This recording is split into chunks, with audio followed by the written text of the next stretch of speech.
Now, I would like to invite Chairman Kashmir Committee, Syed Fakhar Imam, for his remarks.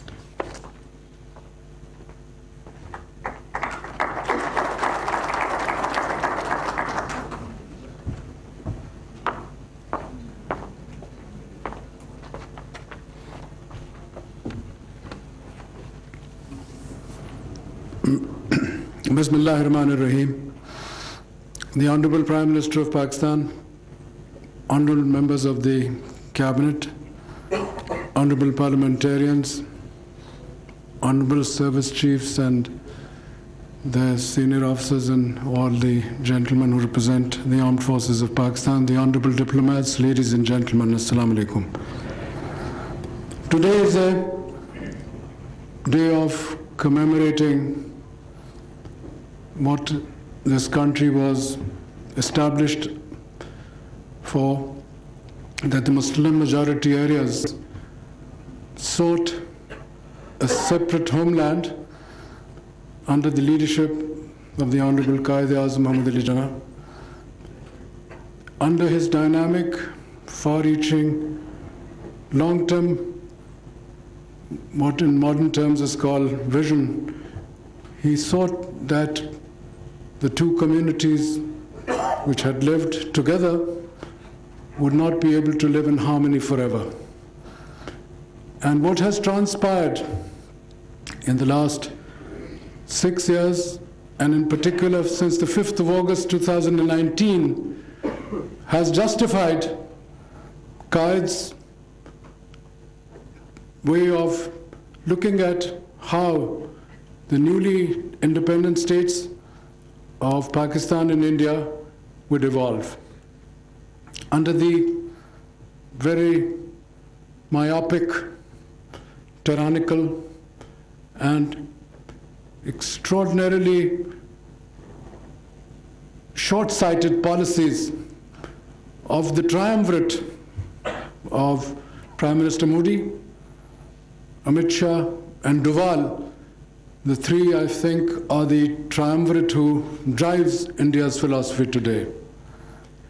But in the haste to establish the hegemony of India, which the more sophisticated leadership under Mahatma Gandhi or Jawaharlal Nehru, under an Indian constitution which was evolved in 1950, the symbols were secularism, pluralism, and democracy. Each one of those symbols of India's newly independent state have been suitably demolished, and in a manner, in a way, and in a method which the world can see at large. The Kashmir cause, which is to Pakistan, as the Qaid said, the jugular vein of Pakistan, it is in all and every way, has today again been brought to the international level, because after the Shimla Agreement, the Indians always said that the two nations must resolve their outstanding issues bilaterally. Pakistan never concurred. However, the Kashmir cause and the suffering of the Kashmiris, who are the key people in this whole affair, was not somehow resolved, as it has not been today. But Modi, with his BJP ethos and the manner that he runs India, my colleague, the Honorable Foreign Minister, mentioned Babri Masjid, the demolition, and we saw what the Supreme Court of India has done. And subsequently, as Chief Minister of Gujarat, 2,500 citizens of Muslim belief were martyred. And what did the Indians do? What has the Supreme Court of India done recently? Upheld Modi's fascism. So in a way, where the world is looking at India, the optics are totally different. The United Nations, in 3 ways, has recognized Pakistan's position. Number one, after the 5th of August, illegal, unilateral aggressive occupying or reoccupying of Indian Kashmir. Subsequently, we sought a meeting of the United Nations Security Council. China played the key role. They brought the Russians on board, the Americans, the Honorable Donald Trump, we have seen 4 or 5 times in meeting our Honorable Prime Minister, said it is Prime Minister Modi who's asked me to mediate. Mr. Modi has never retracted from that statement. However, the whole of India negated that statement, and you saw 2 days ago, in his own way. Remember one thing, whether it's President Trump, whether it's Prime Minister Modi or any other leader of powerful nations, they are driven by domestic politics. Domestic politics drove them to Pulwama attack. Modi had lost 5 state elections. He wanted a cause to win the general election, and he succeeded in that. Although he lost on the ground to the great defenders of Pakistan, but somehow he convinced the Hindi belt in the north, and that's where he won 5 of his state elections. As we saw when President Trump, again, July last year, wanted to come back. Why did he want Pakistan assistance or facilitation?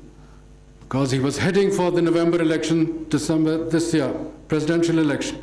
He invited the Honorable Prime Minister and his large delegation, and it went rather well, except a few days later with the 5th of August intervention. Immediately what happens after that? The United Nations recognizes again that Kashmir is a disputed area. Our stand, it was, I will remind you, Jawaharlal Nehru Sahab, Prime Minister of India, who took the case to the United Nations, not Pakistan, way back in 1948. And the instrument of accession, which was the methodology under which they had to choose between India and Pakistan, was negated when they said through the resolution that it will be plebiscite through which the Kashmiris will choose their future course of action. That stands till today, now recognized twice, 16th of August last year, 15th of January this year. So our stand and the Kashmiri stand remains absolutely correct. And then the United Nations Secretary General, as the Honorable Foreign Minister has said, I don't think, actually he's a higher level, not just a politician or a leader. He's a statesman in the true sense of the word. He had been the president of the Socialist International Organization. He represents a certain mind, which is help the weak against the strong. And that's what the UN Charter says also. That's what the League of Nations Charter said. But despite these charters, the strong are not always willing to look at the weak. And that is the real issue as far as the Kashmiris are concerned. There are 4 parties really involved on the Kashmir issue. From our side, the Kashmiris in Indian-occupied Kashmir, Azad Kashmiris, which includes Gilgit-Baltistan, and those of the Kashmiris who live outside in the world. And we, the Pakistanis, are the core.